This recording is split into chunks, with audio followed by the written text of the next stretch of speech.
Speaker kecil macam ni bunyi rasa tak best. Kalau dah tahu tak best, korang tukar je lah kepada speaker yang besar macam ni.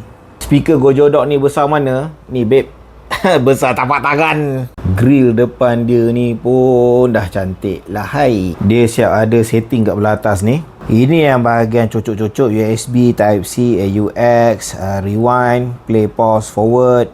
Inilah bahagian pusing-pusing untuk volume, bass, adjust treble.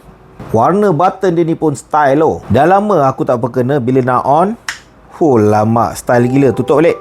Oh lama, on balik. Oh lama. On off, on off, on off, on off, on off. Dia ni datang ada pelbagai warna. Aku sengaja ambil warna hitam sebab nak padankan dengan background ni. Kena kan? Hitam, hitam, hitam, hitam. Hitam, hitam, hitam, hitam, hitam. Hitam, hitam, hitam, hitam, hitam. Kasih on. Kita buka lagu orang tua lah. Freak on a Leash, let's go.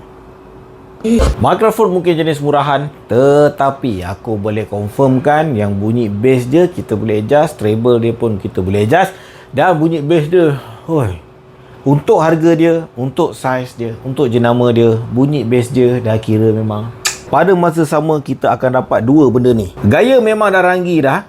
Cocok dekat sini je kalau nak cas. Apa dah hal? Kalau ni aku nak pakai dekat office dah macam melampau sangat. Tapi kalau nak pakai bawa pergi piknik ke atau nak bawa balik kampung suka-suka dengan family, aku rasa memang okey sangat kan. Pendapat korang macam mana pasal barang ni? Letakkan di ruangan komen.